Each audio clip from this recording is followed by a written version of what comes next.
and I'm like, oh my God, I'm going to have to lie down. Oh, shit. So no. you got the full movie experience. It's very Can you rare give that I me a do. demonstration of what smiling from the inside would look like? I don't know. Just smiling from the inside. All right. I'll be 36 in October, by the way. Damn. He's like, why would you say it like that? And I was like, oh, damn. No. I Yeah, just, anyways. 36. Oh, you are old. Never been one. I've tried, really tried, but I've never been able to just have a water bottle. I've got a water bottle sitting on my desk. Dude, that is sickening. A bit That of is ASMR action for anyone who likes sickening. them. If we go through the natural order of flow here, I would say Ruvs is going to pave the way in terms of the manual. No, I don't think so. I disagree. Especially when it comes to dating. You really think you want to get advice off him? Come on, seriously? I wonder if Rubs will make it to this far of the episode. He will. He definitely he will. Anyway, cameras work? They're all recording. This one's black screen. Black screen, bro. Is it actually? Yeah. Five on. There you go. Oh yeah, we'll review it. What's happening, guys, and welcome back to another episode of Living the Dream. Now, this one is interesting. They're like they are in every single episode.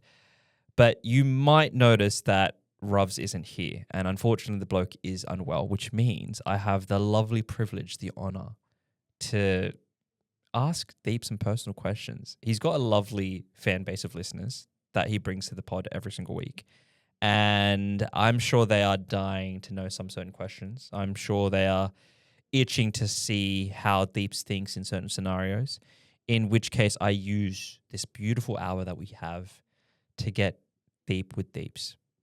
I hope you like that one. And if you're interested, keep watching. Living the dream, boys. Living the dream. Well, at least two of us are. Go on. Why do you explain to the viewers what's happened? So, sadly, Ruvs is off sick today, and we do miss his presence. He's not there. He is not there. He's not there. So Why is he not there? He wasn't feeling well. I actually don't know. He kind of left last Wednesday. I was in the midst of a client call, and all I just saw him was pick up his bag and him just leaving. And I'm like talking, and I'm just watching him go. And then afterwards, I found out that he was sick. So. I realize this a lot with new time parents. They get sick quite often, and is that in correlation with the kid? No, I think with Ruvs, very similar to myself. It's what? He's just weak. Just weak, yeah. Basically. Well, golden kiwi fruits are coming around. Oh, okay. Season's about to start, got to get back on it. I'm wearing a jumper because I'm actually feeling a bit cold today. Yeah, so no, fair. Okay. Well, speaking of weak, you were physically. Yeah, I was under the weather as well. So, but I was also run down from shooting weddings fair enough, as well as. Fair enough. And you're fine. You're feeling. No, I'm good. Okay. I'm generally good. Yeah. But yeah, what I was saying with Ruvs is very similar to myself. Whenever we go through this intense periods of busyness, stress, and then the moment it kind of feels like it's dripping away, that's when the sickness gets you. And that's what they say in holiday is the moment you take a holiday, that first sort of 24 to 48 hours is the highest level of dopamine you feel or experience when you're on holiday. But it's also during that period, and don't quote me on this, but I would say within the first sort of couple of days, you also tend to get sick because you're stressed out, different environment. Lifestyle obviously has a big part to play. Or too. anyone potentially planning a trip, brace yourselves. Brace yourselves, or pack some kiwi. Pack some kiwi fruit. Yes. Or go for an extra few days, so you spend the first few days at home. So just anticipate recovering. you're gonna be sick. Yeah. So factor in sickness for your travel plans, which you're not taking anytime soon, are you? No, I was planning to go to Europe in spring. Don't go. But I'm not going anymore. Don't go. Just so stay home. It with looks us. like it looks like I'm not going anywhere. What's interesting is that I just realized that we've had an episode with Ruvs where it was a one-on-one. I think that was about when were you in Dubai? When were you? I was in Dubai in December, start of December. Okay, so that's when we had, I think, the one-on-one episode with Ruvs, I believe. And we've got data and metrics and whatnot from that episode. I'd be very curious to see. Yeah, I'd be very curious to see. Obviously, it's not completely fair because also the user base or the listener base has grown since then, so you'd probably have more people listening. But if I were to title this like thumbnail, like deep dive with deeps or getting deep into deeps or I mean Into not into deeps? deeps Dude, as in what? like deep with deeps, like you know what I mean. Like I'm thinking if you're because the amount of people by the way, I didn't tell you this, but last week we got Serena to post on our Instagram saying Q&A. Oh yeah, the questions. And I've got some questions here, but I can't ask them because Ravi's How not many here. questions do we have? We had a fair few. I Really? would say like upwards of 20, which is a decent amount. Nice. Some interesting questions from some interesting people, which Of I can't course. read out aloud. Of course. And you can tell there was a fair few people therefore from your listener, like from your audience. And the questions were very much directed just to you. Okay. An update series and what Steve's personal life like looking like at the moment. So there was a lot of people who were still curious on that. Right. And they're like, oh, let's get, one-on-one with him. So I think for this episode, there seems to be I've got a title for you. a title. Is it going to be like a really clickbaity one? Well, it could be two things. How deep can you go? Oh, Or so many puns here. getting personal deeps. Okay. Not as hard hitting, I but still how like deep how can deep you go? can you go? How deep can you go? See, Getting that's deep like with a- deeps. I don't know. Yeah. Oh, that's like a statement and a question in one. Yeah. I like that one. Yeah. I Well, like look, that you're one. the marketing. Well, guy, I mean, so- for the thumbnail, we could do something really juicy. I don't know. Maybe we can get the marketing guys to crop you or distort your. Well, face should we or do be something. discussing these things? I don't know. live? I'm just spitballing here. But how was your weekend? Let's just talk about Yeah, that before we yeah. go into the segments that we actually have. Well, I wasn't sick. Okay, I that's wasn't good. sick. Mm. It was good, man. Nowadays on Fridays, because obviously, I keep talking about this, and it's probably also why maybe some people want updates. It's because I haven't been posting on socials for a long time. Been working on obviously something for a long time as well. And what happens now is by the time Friday Arvo rolls around, I am cooked. I am fried. I'm most likely asleep by about 8:39. Wow. Which is unheard of for me because I'm a bit of a night owl. Yeah, same. But yeah, man, it's been so Friday was just again very relaxing, Yeah. very chill. And then I had a few drinks with some of the guys here at the office. It's always nice to kind of like unravel the week with a few people. And then Saturday, I actually went to Suit Supply. Surprise. You love that place. I love that place. Why is it that you? I love that 'cause place. I had my own version of that, but it wasn't Yep. even Suit Supply. It was Uniqlo. I'm a bit late to the game. Yep. It's just because they got nice staples. Have you been to Suit? Well, you have been to I've Suit been to Suit Supply Supply for the with you. groomsmen Yeah, for the stuff. groomsmen stuff. Yep. And then I think I went in there the other day just to kill time because I had a photo shoot at Martin Place. So it was literally like a Got 5-minute Got you. thing. I was, I'll just go in. Got you. Why is it you keep going there? Like, Well, what is to it be honest about? with you, this was very spontaneous. And shout out to Jai. He's the one who he didn't really have to convince me. He said to me, because I think one of the days him and I both walked in with these very signature Suit Supply pants. And I was like, man, we got to go. And he's like, I love that place. And I was like, awesome. And I think within a few hours, he was like, hey, I've got an appointment to go pick up my custom suit. Do you want to come with me? And I was like, yes. Yes, I will Okay. come with you. Yeah, sure. Yes. Yeah, I didn't even, that's what I mean. I didn't Two need any dudes convincing. going shopping to Two pick up dudes some going clothes. shopping. Who would've thought? And I respect that. Like I don't think a lot of men are comfortable enough to go and like just I can't remember shop the last time a guy's freely. been like, "Hey, let's go buy clothes together." Not that Honestly, same. and that's a very normal thing. I'm not trying to like put that down. Yep. That's very normal. I just don't think I've had that experience. It's like, oh, hey, what are you free? Like, yeah, okay, cool. Do you want to go shopping? Like, and specifically shopping with the agenda of buying clothes. Like, I haven't. Well, I didn't see. I was just going for the ride because again, we're entering autumn, new collection. Sure. I thought I'd go and give it a suss. I get there and then we go into the custom area where they do custom suits. Jai's picking up his suit, and Jai was just like, "Hey, don't you want a new suit?" And I was like, "Yeah, I want a new suit." you had zero. I had zero intentions. Zero intentions. I of had buying zero a new intentions suit. in buying a suit, but Yeah. I've got a new custom suit coming in the next couple of weeks. So hopefully I can wear it to work. It's this really dark green, double-breasted. That's all I'm Wow. going to say. I'm And excited. probably This is getting very deep with deeps. very deep, Very deep, But it was great, man. I think it was good to spend time with Jai. Okay. I haven't spent that time with him here in the office. We ended up going and grabbing a bite. Talking about your thoughts and feelings. Talking about thoughts and feelings. Had an espresso martini. Like it was great. I loved it. Full But yeah, shout out to Jai, man. Really enjoyed it. Jai, I hope And you're I've already listening. told him, I was like, we gotta do another one soon. Yeah, okay. Suit Supply, I've always admired the store, and I know that they've got some premium quality stuff. Their business model is And they've just got the one store, do they not? well, apparently they've got another one in Chatswood now, but this is the signature one. They've got two in Melbourne as well. But you know what I realized from a business perspective? It's unparalleled in terms of what it offers. It's such a unique experience. I would imagine there are some potential women with their partners listening, or maybe just women who have partners listening to why should they shop at Suit Supply? Go on, give them a 1 minute. Like anyone who's listened to this part, obviously Deeps has gone about Suit Supply a few times, but why Suit Supply? One liner. I personally, contrary to popular belief, I actually hate shopping. I hate it. Yeah, right. I absolutely hate it, right?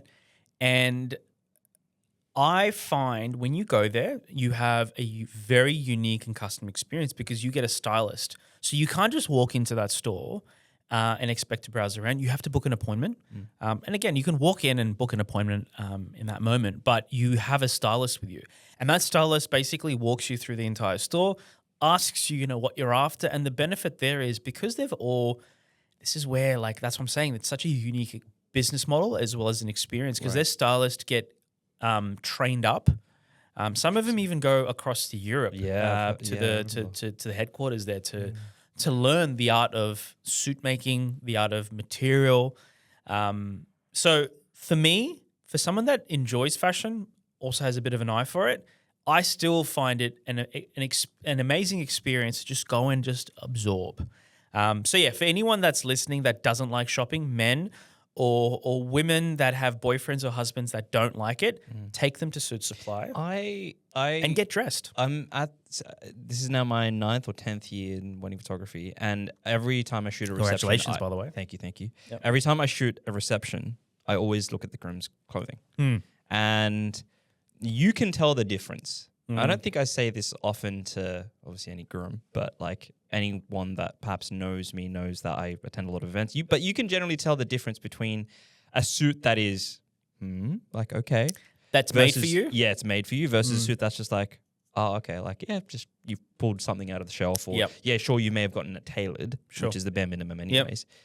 And I always appreciate, I think, the effort that a lot of people, specifically men, go to just for the extra detailing, right? Or the extra customization or whatever it could be. And so that's why, every time I walk past a Suit Supply store, I might not necessarily buy anything, but I'll probably make it a point to go in there because I'm in the area. And I'll be like, oh, let's just see what's up or what's happening. But, okay, so you went to Suit Supply just to... On Saturday, okay. And then Sunday, I, again, just... didn't do much, just recovering, recovering from the week that was and mentally preparing for the week that is. Okay. What about yourself? To no surprise, I was shooting. I think on this Sunday, I had my second or third day off in all of March. So it was a big deal that I used that time to just rest and recover. And I realized in that moment that there was just a lot of just stress, physical stress on my body. I'm like, I just probably should take it easy. So I ended up just putting on Netflix. I watched the Into the Manosphere doco. Okay. Are we going to get into that? Yeah. I just finished it as well. Okay. So I've got some general thoughts. Hold that general thought for now. I want to hear about your weekend and then we'll get into it. Yeah. I mean, for the rest of it, honestly, it was very chill. I had a wedding where I don't know. I don't think the bride will probably listen to this. But are you sure? I hope not. Are you sure you want to say something two brides, controversial? so I shot 2 brides this weekend, and I don't think they'll both take it personally. Well, I don't know. Well, I'm only referring to one of them. But there's a probability of 50-50, and the reality is, I think both of them are going to go, he's talking about me. Yeah, but this episode will be released on Friday. What are the chances that this part's going to be aired on socials? I doubt it. And if it is, I'm definitely not sharing it. Vance, editor, if you're listening to this, definitely don't make anything out of this segment. Anyways, but basically, I realized that there's 2 types of brides or grooms. This is a bit of a juicy segment. Here we go. There's 2 types of people in this scenario where you either micromanage the shit out of all your vendors or you just trust the process and you let them do their job. And I had someone who was the former over the weekend. And it got to a point where I would say no joke, every 20 minutes, this person kept coming up to me throughout their event. Event or events? Events. Okay. Wedding and reception. Right. Saying, hey, can we do this? Hey, can we grab that? Also, did you get this? And can we shoot here and can we do that? Now, I'm not here to say that that's bad, but there is a part of me That's bad. yeah. That's bad. That is bad. It was very anxiety inducing, I realized, because this is the difference between me shooting out of like curiosity and excitement versus I'm doing a checklist for the bride or the groom. In this case, it was the bride. The groom was actually very chill. It was just the bride. Isn't that quite normal though? Sometimes it's very rare. Very rare. It's the opposite way Okay. around. Yeah, very rare. How do you feel about that? Having to You sound like my therapist. How do you feel about that? And we're sitting in a very it's just the two of us here it today. is. It's very like very intimate. Yeah, very intimate. Getting very deep. Yeah, with. It's funny because we'll talk about therapy perhaps as a byproduct of this, but where I sit in my therapy session, it is actually opposite that person, and there's a coffee table between us. Sure. Yeah, Sure. and I thought that was very confronting when I first did that. Yeah. I was just like, I don't know if I like this. I prefer the side to side. Yeah. Because this energy is so direct from you. Like you're piercing into my soul Speaking right of now. direct energy, continue on with your story. Sorry. There's a lot of side conversations happening here. But what was your question? How did it make me feel? Well, how did it make just you very feel? Being anxiety-inducing. micromanaged. I hated it. And I had to ask them, hey, what would you like? Rather than saying, hey, this is what I want to do.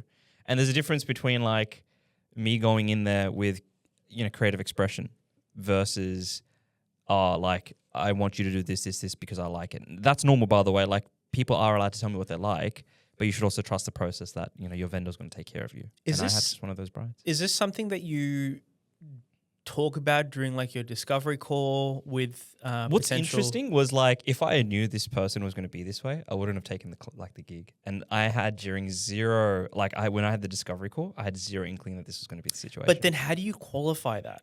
And what I mean by that is, let's just say, for instance, you use the parameter of you need to have creative freedom, right? Because in reality, you're the one with the experience, edging on to 10 years now. At the end of the day, if I'm paying you top dollar for you to do this, I need to trust you. I need to trust that you know what you're doing. Otherwise, why am I going to employ you for that time? I don't know. Like when I did the consult call with this person, very just similar to every other consult call. Hey, how does this work? What do you do? How much does it cost? What's the deliverables? That's it. Yeah. And that call went for all of 20 to 30 minutes, answered all the questions, and that's it. So I was like, oh, okay, seems pretty normal. Comes show day, very not normal. And so, I had a bit of anxiety this weekend. Sorry to hear that, man. Yeah, thanks, man. Thank you. Is that why you were sick? Potentially. Mentally and emotionally Or, sick. Well, it just kind of pushed you over the line? Yeah. No, Okay. I had cold and flu symptoms, but also I was at Sergeant's Mess and I had to blow my nose every 5 seconds. It was That's not disgusting. fun. It was disgusting. That's Anyone not who, I don't know, listens to this pod and was there, I had a doctor who was present in the audience like, hey, I think you need an antihistamine. Just shout out to that guy. And he gave me an antihistamine because He it's just like, was carrying on well, with he's a him? doctor, I guess. Like, Yeah, what? Doctors just have antihistamines in their it was pocket? like Zyrtec, I think. It looked like Zyrtec. Yeah. I mean, if you're a doctor, though, it makes sense. You'd have just random. No? I'm just picturing some doctor now just opening his jacket pocket and all these drugs.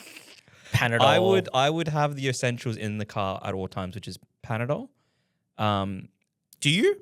I generally do, yep. Okay. I've got some in my camera bag, Panadol, as well as, what's the throat lozenge one? Strepsils. Right. I always get sore throats. And then antihistamine's the one I missed. So he offered me Okay. antihistamine. So shout out to that guy. Wow. But yeah, that was my weekend. So that was your weekend. That was my weekend. But into the Manosphere document, Mm. what are your general thoughts?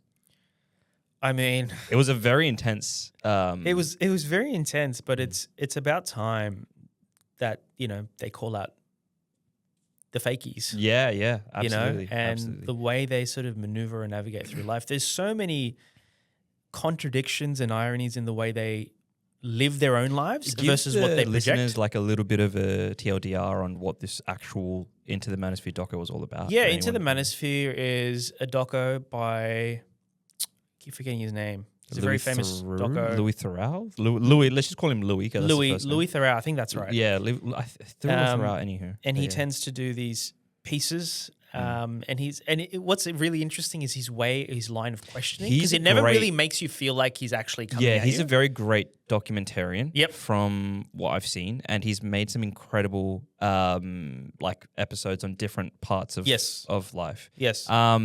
I saw the thumbnail for this one on Netflix, Mm. and I'm like, I should probably like check this out. So I ended up watching it, and it was really intense. Yeah, well, like to what you said, right? Yeah. For listeners that don't know what it is, it's Into the Manosphere is basically a documentary capturing people that have really endorsed this idea of toxic masculinity and almost influencing younger men into thinking So it's like and being entitled. your Andrew Tates of the world. For Yeah, context. that should it give you a started little bit. That's yeah. where it kind of started, That- right? Yeah, And I then- think he perhaps was one of the strongest influences on that space. Yeah, I'm pretty sure he was like at one stage, 1 year, the most Googled person on Earth. So started off there, and then it trickled into all these other. I'm gonna call them losers, honestly, because they are losers. Well, yeah, it was pretty bad. Yeah, it's it just was really, the really amount bad. of irony and just again, like I said, contradiction in the way they live their lives versus what they project. But it's all a bit of a money making scheme, or in essence, scam, and it's influencing men that haven't formed judgment because they haven't had enough lived-in experiences. Who are very highly influential at that age, because you know how especially when we're as growing up, teenagers. Yeah, teenagers, especially as young teenagers. men in their early 20s. And some of and I think what was interesting and what seemed consistent with all the men is, at least all these guys that were on the doco, is they didn't necessarily have a father figure present in their lives. Again, whether or not there's any direct correlation there, I'm sure there's a contributing factor of some sort. for sure, but it was just very interesting because I think the way that their mothers brought them up was definitely not what they project again online, and it just feels like just a scam in the way they in what they project and what they put forward. But I remember there was a part where like all of these influencers were essentially promoting their services through Telegram, like chats, or through WhatsApp chats or whatnot, on ways on making money, and they were sort of selling an ideology. correct. That like as a man you should do X, Y, Z. Yes. There was the repetitive concept of one-sided misogyny. Not one-sided misogyny. One-sided. Sorry. Polygamy. Polygamy? No. Yeah, was it polygamy or the other one? It was what's the opposite to polygamy? Well, that's mono, so that's one. Yeah, all right, well, let's go with one-sided Yeah. polygamy. No, hang on, was it the other one? Anywho, there was that concept of one-sided something, and basically where the chick who's in a relationship with the guy is loyal to that person, but the guy can go out and have multiple relationships, which was effed when I. But when they pressed them on when Louis pressed, I think there was 2 or 3 of these there guys. was 2 specific. I think there was two two specific two, ones. Yeah, there was Yep. 2 specific and ones. they buckled in front of their partners. And there was no conviction in it either. No. There was no sense of like, yeah, this works and this makes sense, like, and this checks out. And I'm sure you saw the end of the doco where they followed up with everyone. Yes. One of them broke up. Yeah, one of them broke up. And I just thought that was hilarious because it took a guy just to ask you a simple question for you to go, oh yeah, this probably doesn't make any sense. Yeah. So for anyone who's saw the thumbnail on Netflix, I highly recommend to Give it a watch. Yeah. Give it a watch because it gives you a lot of perspective and I guess a peek behind the curtains on say some of these again younger men that follow these type of individuals or personalities thinking that they're the end all the be all. It's absolute bullshit. I remember thinking, and sort of bringing it back to the whole therapy thing, like I remember thinking about one of the reasons why I actually went to therapy in the first place. And I think there was a few different elements, but there was easily a core overlap with masculinity as well. I've never probably spoke about it on this platform or just in general publicly, and it's not something I'm very shy away. We can probably dive into a little bit. Because you also go to therapy as well, and you've had an experience. Yeah, I've been going to. So what started off as therapy 3 years ago, 3.5 years ago, has turned more into, because this person that I see, shout out to him. He knows who he is, and I hope he listens to the pod. But he's been a great guiding light. But yeah, what's turned from being completely psychotherapy to just pure therapy has turned into more, call it life coach. Yeah, cool. Cool. That's kind of where he sits with it. The benefit, or the reason why I feel like we've been extremely compatible, is because he comes from an executive background. Oh, right. I'm pretty sure he still is serving on a board or two, if I'm not mistaken, or works in a very executive level position at an organization. Yeah, right. So that's where there's been a lot of similarities. So yeah, what started off as pure therapy has now turned into something that's more lifestyle. This is interesting. My psychologist isn't a dude; it's a woman, and I know nothing about her.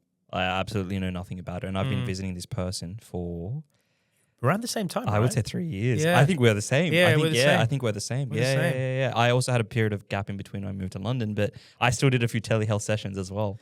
Yeah, right. And what was interesting was my first ever session. I remember walking into this room very defensive. I'm also like a naturally private person, as you and Robs know, but yes. To then talk to a stranger that you have nothing to go off. You've got nothing, all right? There's literally no connection. There's nothing. And to tell them something you've probably not shared with anyone is a bit of a daunting experience. Absolutely. And I'm pretty public about it in terms of even in the photography groups of boys who know that I go to therapy, and they're like, "Oh, I didn't know you go. Like, why do you go? Or like, how is it?" And I'm like, I think this is misconception that people have, which is something must be wrong, or I must be experiencing some sort of hardship to then consider therapy, which is such a very big fallacy. You don't necessarily have to have something actually go wrong. You could genuinely just go for a check-in. But you said you went. One of the reasons you went was because masculinity. One of them, yeah, definitely. So walk me through that a little bit. I mean, I think for me it was like this concept of not feeling enough. That was a very, constant message, and believe it or not, it actually stemmed from dating. Like it was something where I remember going through dates feeling either not seen, heard, or rejected to make me feel like I was lesser than. And it definitely tied into the masculinity thing. So there's almost, I'm psychoanalyzing this as a whole full loop from the doco series as well. Yep. That was kind of my core reason, one of the core reasons for going in there. What was like your sort of purpose to go? Was it through like I needed a check-in just to make sure you were okay in terms of how you're operating, or what was the... I think at that point when I started seeing my therapist, it came from a place of a few things happening, like major shifts in my life. Yeah. So... it's been 4 years now, 5 years that my parents separated. They're divorced. So that happened a lot later on in mine and Rav's life. But in saying that as well, that shift, I think there was a point where I think most would not be able to come to terms with it. So I think there was definitely that. That was one of the reasons. I just wanted to sort of check in with myself. And like yourself, I'm also very private, and I find it sometimes difficult to communicate what I'm feeling inside, genuinely feeling inside. And so that was that. And then I was also navigating through a hard relationship. And I think a series of relationships where I just felt like I was either not enough for myself or being made to feel I wasn't enough. Or the general riffraff of not feeling like this is my person, and in either getting to a point of understanding that for myself or realizing that maybe there's layers to it that I need to unearth or peel back for myself to know whether or not this is the person for me. What do you think? Was there a misconception of your head in terms of what you thought therapy would be like? Because when I went into the room, I don't know where I taught, or I think movies taught us this. You lie down on the couch. Oh, yeah. I don't know why I had like that this, thought. I don't know why I had the thought of therapy going like, I'm just going to sit here and just look up at the ceiling, and there's going to be someone just to my left hand side talking to me about how you feeling. What's on your mind today? It wasn't that. It was No. literally just a chair, and there was, I don't know, like a little pot plant table in front of us, another chair. Did you have a misconception of what you thought therapy was? Well, yes and no, but the traditional chair that you generally see in a therapist's So office? the long one. The long one. Yeah. that Like, looks it's like a little- black leather couch, Yes, generally yes, speaking. that, that was there. As soon as I walked in, I'm like, oh my God, I'm going to have to lie down. Oh, shit. So no. you got the full movie experience. I got the movie experience. I didn't Oh. lie down. I just sat Just sat. like a normal person would. Good to know. But yeah, no, it was. I think I walked in not with a misconception, but with a change or a shift in perspective on what this should be. And what was really interesting is within the first sort of 10, 15 minutes, my therapist obviously made me feel extremely comfortable, which is why I still see him to this very day. But Yeah, nice. his way of explaining it to me and what this experience should feel like is the two of us going on a bushwalk together. You're not walking ahead of me. I'm not walking ahead of you. We're walking Sounds side by romantic. side. Sounds very romantic. I mean, that's probably your perverted mind. I'm but- just maybe a couple listening to this be like, babe, we've got to go to therapy now. It's no, like no. bushwalk. Well, I think I genuinely, even for couples, I genuinely recommend it. Oh, but 100%. But what I was saying was that, it's like two people walking in line with each other, stopping, taking breaks, observing, making observations, and just continuing the walk. It's a journey.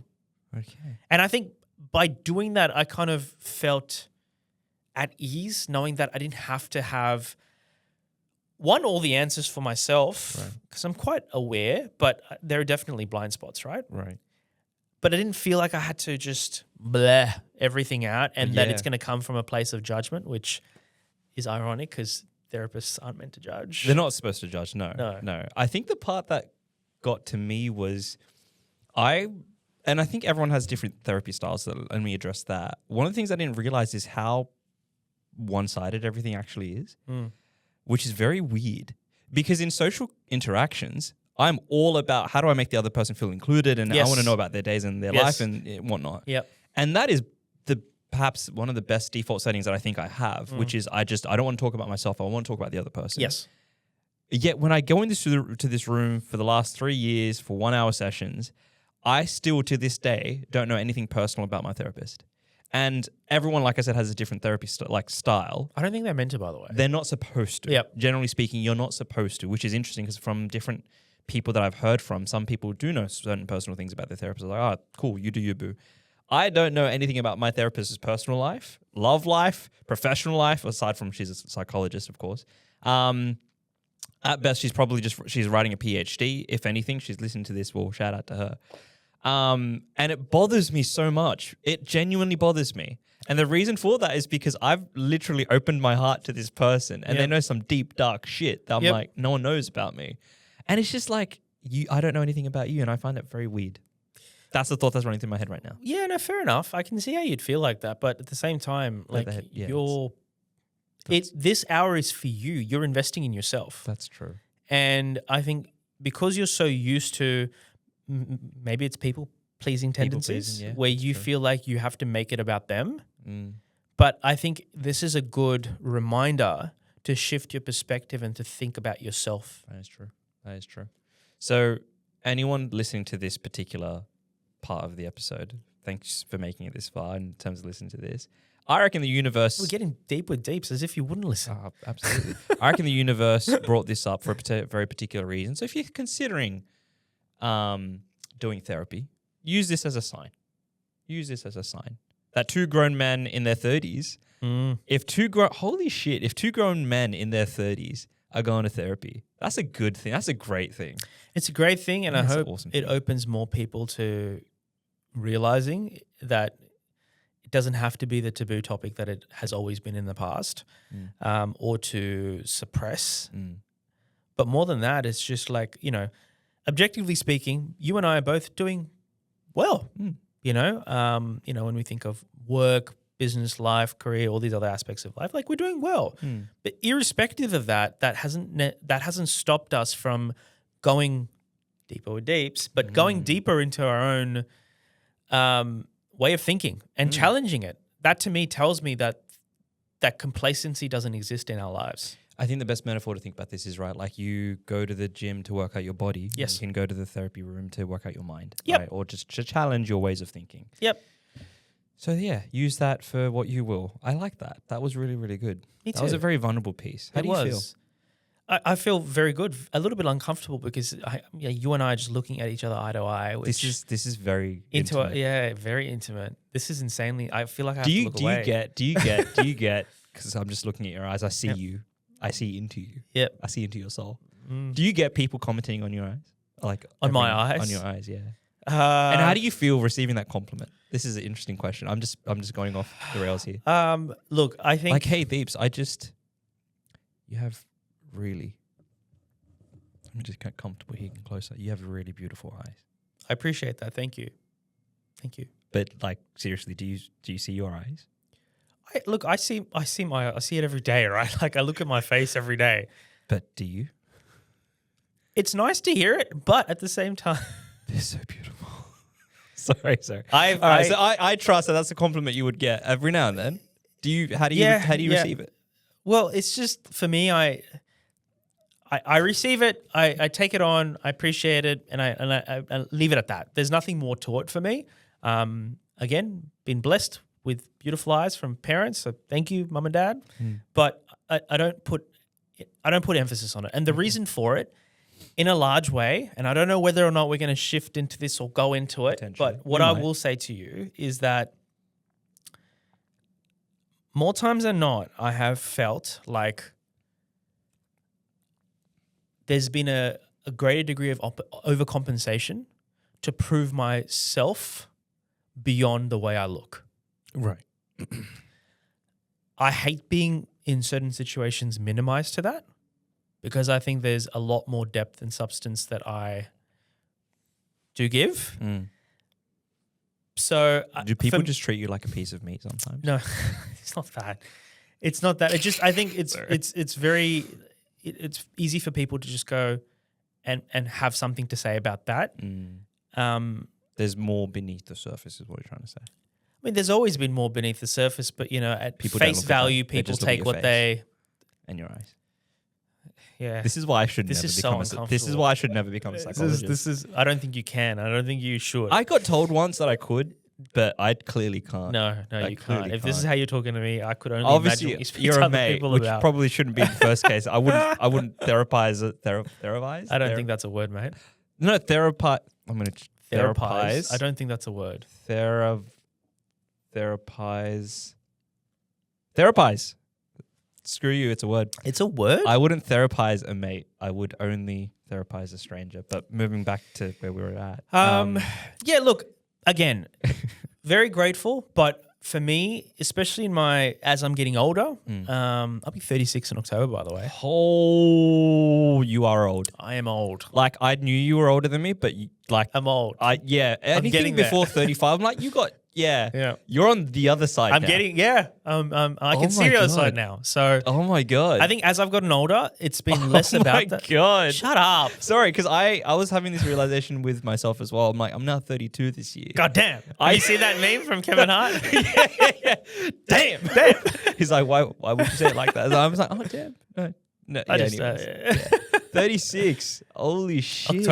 October 36. Wow. Okay. You're So, on the, I think as I've gotten older, and obviously the position that I've got here is it's definitely more about my work and what I bring to the team and the wider company as a whole. But yeah, I think for the longest time, especially in my 20s, teens, 20s, it's been more about that than the person behind. but you still got Well, immaculate skin, though. I will say, just to bring it back Thank to you. the surface. Well, see, the thing is, I also put a lot of effort into. You got a full skincare routine, don't you? Yes, I do. I know you do. I do. I I know do you have a do. full skincare routine. Like, is but it like your retinol? Let's just stop talking about. Sorry, I'm just okay. Well, we'll wrap up with this. It's like a rapid fire round, and I found these 5 questions on the internet. Sure. They're really good, Okay. thought provoking. Anyone listening to this, ask your partner, ask yourselves, ask your mum, ask your dad. Doesn't really matter. Are you ready? As ready as I can Are you be. nervous? I am. I mean, Do you get nervous? I do. I get nervous all the time. I don't see that. I do well at hiding it, but I do get nervous. Oh. That's all right. Safe space. You can't say safe space and give me that creepy smile off the back of that. All right. Chris Williamson asked this first question. Mm. If your life was a movie, what do you think the audience would be screaming at you to do right now? That's a good question. Smile. Because you've got a great smile. Sometimes I don't smile enough. And when I say smile, it's more of maybe a bit of a metaphor or inward. Also, like you're smiling inside. So you're like too serious all the time? Is that what you're saying? Yeah, I think people tend to be a little bit scared of me here. I can see why. Big boss guy. Smile from the inside. From the inside. From the inside. I don't think I What smile would that enough look from like? the inside. From the inside. Oh wait, is that like a genuine smile? Is that what you're saying? Yeah, man. Genuinely. It's a So smile if from the inside. your life playing out, the audience is screaming at you, Deeps, you need a smile Yeah. from the inside. Yeah. That's what you genuinely believe. Because I don't think I stop and count my wins or count my... Yeah, I don't think I do any of that very often. It's very Can rare you give that me I a do. demonstration of what smiling from the inside would look like? I don't know. Just smiling from the inside. All right. Well, it has to come from the inside for you to feel it on your face. Yeah, it has to be genuine. Yeah. So It's yeah, a smile. I don't smile enough. Yeah. All right. Don't smile enough. Good to know. Question number 2. If you met your younger self today, what would you tell them right now in this very moment, knowing the life they're about to live? So say you've got... Actually, I'm going to ask a 2-part question. Say you met your 10-year-old self today. Little shit, but yeah. Little shit. Absolute Little shit Deeps. Yeah. What's one thing, let's just start off simple. What's one thing you would tell them in that moment? So say they turn to you, be like, oh, you're big version Deeps. I'm little version Deeps.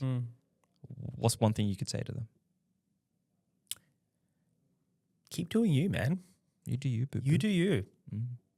You do you. Because I get asked, I've been asked this a few times. If you know everything with hindsight in play, would you change anything or go back to change anything? And my answer to that question is no, always. It's always no. Because all of those micro decisions, choices, pathways, thoughts, perspective has led me to the person that I sit in front of you today. And I don't think if I was to go back and change any of those things, you would see this version of me today. And I'm very proud of the version I've become. I'd probably stop eating more like junk food and KFC. That's my answer to that question. But I appreciate the honesty and the seriousness of which you responded to that. Yes. But I agree. I don't think I would change anything. Yes. But if the 10-year-old version of me asked me, well, what do I become when I'm older? I don't know if I would, like it would just speeden up that process, would it not? But also, to your point, I needed to go through the shit of corporate. Yeah, but you wouldn't have, like, if your 10-year-old self asked you, what am I doing today? Tell me everything. You know, the answer for me I would wouldn't be, tell them shit. Correct. I would just be like, life's freaking good. You're going to be amazing. Appreciate every moment you got. KFC is always going to be in your life. Accept it. You can't run away from it. Embrace it. Don't overdo it. Just, moderation. Yes. Yeah. I don't think I would change anything. Yeah, nor would I. I like that. Was that the 2-part question? That was a 2-part question. Okay, so cool. as in, like, what would you tell them? And then would you tell them certain life events or Got certain it. things? Yeah, Okay, cool. sweet. 3, what's something in your life currently that you can't live without? That's not necessarily that deep, but feel free to answer it however you will. It's a good question. I'm trying to think something I can't currently live without. I mean, there's a lot of things I can't live without, but... So I got gifted a carafe, which is just A what? a carafe. Like A carafe? Yeah, it's like... What's a carafe? It's just like Carafe? it's like a jug or it's like a jug where you put Graph. water. A carafe. Carafe. Carafe. I've never heard of this word in my life. Nor have I until I got gifted one. What's a carafe do? It's like... How much does a It just carafe holds cost? water. You mean a freaking jug? It's not You a got jug. gifted a jug. No, it's not a jug. Bro, I'm sick and tired of people creating shit out of shit that already exists and giving it a fancy label. Well, look, Why I can't you didn't just come call up it with why can't you just call it a jug? Because That's it's not a a carafe jug. for. It's not a jug, though. I don't think, No, I don't think it's a jug. hang on. Let me prove to you it's a jug. Does it hold like a liquid? Well, you can say that about a lot of things. A bowl holds liquid. Okay, how big is this carafe? Huh? How big is this carafe? Oh, it fits about 800 What's its primary purpose? mils What's its primary purpose? to serve me water. Bro, it's a freaking jug. Sure. Don't try and tell me Sure. otherwise. I don't know. For me, it's the novelty of having to pour a glass of water. It's so beneath you, eh? No. So beneath you. No, As in- the fact is, I enjoy doing that because I've always struggled to drink water, and so it's the simplicity of having that ability to do it. I'm not a water bottle guy. I've never been one. I've tried, really tried, but I've never been able to just have a water bottle. I've got a water bottle sitting on my desk. Dude, that is sickening. Bit of That is ASMR action for anyone sickening. who likes some drops of water. Yeah, so that's I'm something. making a conscious effort to drink more water. Yes. Yeah. That's what this allows me to do. A carafe. A carafe. Not a carafe, a carafe. Look, I didn't come up with this. Anyone who's made it this far, God bless you. But if you relate to this part of the episode, let us know in the comment section below if you understand what a carafe is. Again, you're pronouncing it off. It's I don't not give a shit carafe. if I'm pronouncing it off. I've never heard of it carafe. in my life. And as far as I'm concerned, it should just be called a jug. Sure. Okay. We can move on. I don't know why you're so upset. Well, because that was a bullshit answer for a genuinely great question. Well, it's just like you asked. You said it doesn't have to be that deep. It's not that deep, but Alright. it allows me to just You keep can't hydrated. live without this thing? That's the answer to that question. This carafe, you can't how live without. important is water? Yeah, Very like important. water. No, I'm just saying, like, out of all the devices in your life, this jug, this fancy ass jug, you chose as the one that you can't live without. It's to allow me to also be present. All right, you know what? Moving on. Number 4. What one thing has been the hardest for you to learn?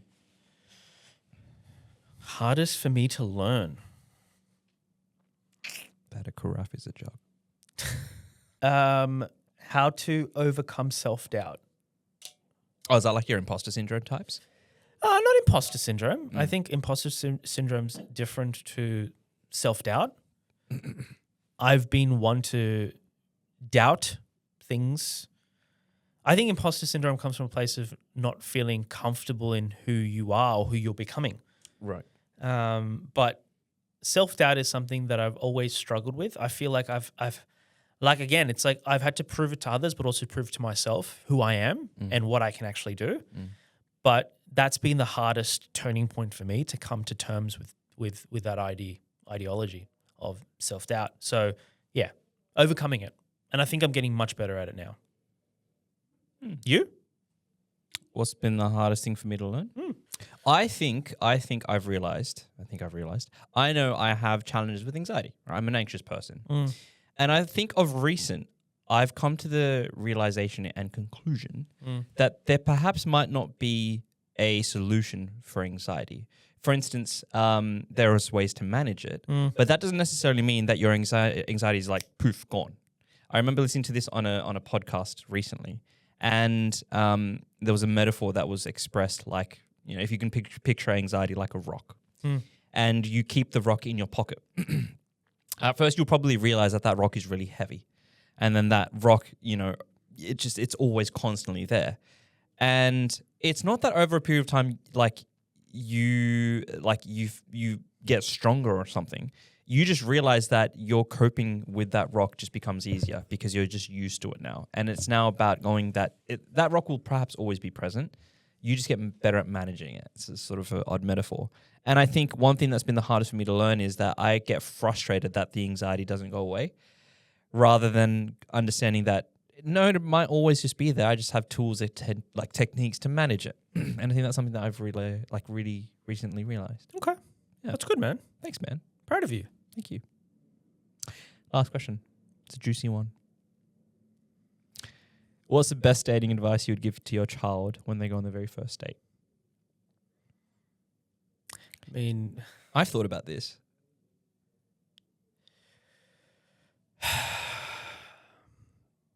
look, there's nothing, and it's going to sound cliche, there's nothing better than just being yourself. Yeah, There's- it's okay, I suppose. Well, I mean, what else is there? What else is there to it? Okay, so here's what I thought. Okay. I guess this only works if I have a daughter.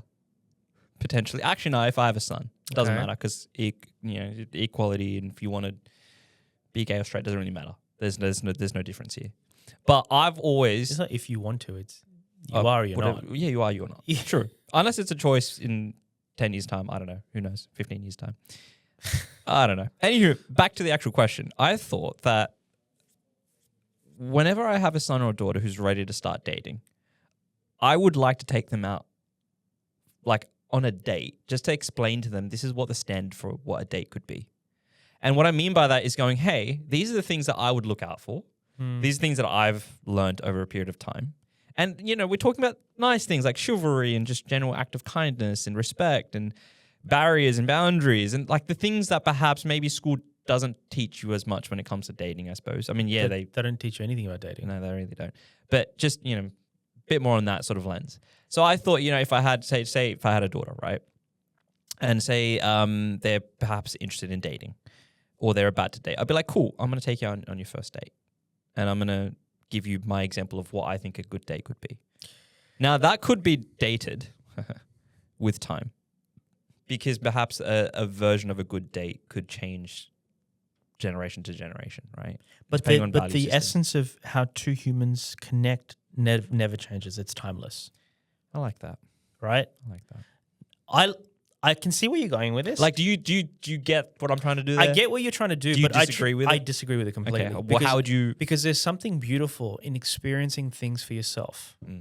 And as much as I know we've spoken when Ruvs has been here as well, but you know, more around parenting and everything like that. And as much as, you know, we've gone through what I would say is like we're the in-between generation that are trying to filter through a lot of that trauma that's been passed on. But more than that, it's like the things we know as he does now as a parent, but the things we have access to in terms of information alters the way we would want to raise our kids.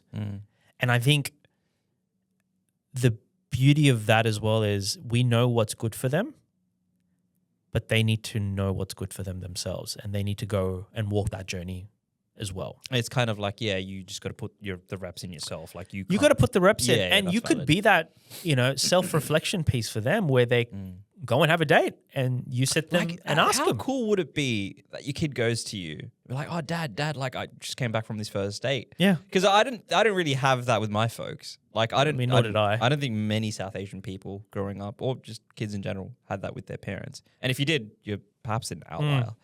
But I'd love to be that parent that's just like, oh, just tell me about it. Like, did you guys, like, what did you guys eat? Did you guys go anywhere? Did you guys make out? Like, stuff like that. Like, everything. I'd want to know everything. Obviously, bearing the details, probably not too much. Okay, But, it's a like, bit much. I think it's just, I'd want that friendship vibe. Like, I would want my kid to be like, oh, my dad's cool. I can talk to my dad Yeah, about so you this just shit. want them to be open to you, right? Yeah. So why don't you, rather than focusing on taking them or telling them what the ideal date should look and feel like, it's more about incentivizing and creating a space for them to be open enough to be real with you, so that in those moments they experience something good, bad, or the ugly, you can then shine a light and give them your perspective. And I think they will But, have like, I still want to take them to show them, like, but I mean, you're then putting yourself at this Alright, on this pedestal what we know- that you what think we you know know- what an ideal date should look what like. we know is that Ruvs is going to go through this first. So whether my views are still the same right now, by the time he's got a kid, he has a kid, by the time the kid potentially starts dating, he got to have to do something to teach them something, I would imagine. I'll just look at that. And then I'll look at you. And then I'll come to me. Yeah, look, I Because have if my we thoughts. if we go through just the natural order of flow here. If we go through the natural order of flow here, I would say Ruvs is going to like pave the way in terms of the manual. No, I don't think so. I disagree. You really? Yeah, because we're all different people. We're all going to have our own nuances of how we want to raise our children. But more than that, especially when it comes to dating, you really think you want to get advice off him? Come on, seriously? I wonder if Ruvs will make it to this far of the episode. He will. He definitely he will. will? He You reckon he definitely will? will. He'll listen to all of it. But I don't think I would be using his way as a manual. Because, again, we're just different people. When you lived in India, I remember Ruvs and I connected a lot on dating at the time. And I'm like, hey, bro, like this, that. Like, you know, what would you do? And he was the only guy that I would go to at the time. And I'd never really thought anything other than, is his advice credible or not from a dating standpoint? It's not that it wouldn't be credible. It's just that you can't really use he's got his own experience as a path or a blueprint in what you and because I think there's a few concepts here that you're trying to intertwine. So interesting. Yeah. Food for thought. Definitely food for thought. Okay. But we've missed him. We've missed you, Ruvs. We've missed you on this one. We have missed you, Rubs. Yes. But we had a very nice one-on-one, and now our time has come to a close. It has. It's It like has. at therapy. It's like I've got. Oh no, but and then my therapist's like, oh, okay, we'll discuss that next week. Or one of these ones. If there's a clock that's gone. Let's Let's pick this up next week. It's actually so annoying. She's like, I would drop something, unfortunately, that's a bit heavy. And then she's like, yeah, okay, we'll discuss this next week. Yeah. But like, no. I just told you something deep about my life and you're saying, well, time's up. Bruvs, you extend that time. I don't care if someone's waiting outside. Doesn't work like Doesn't that. work that way. Doesn't work.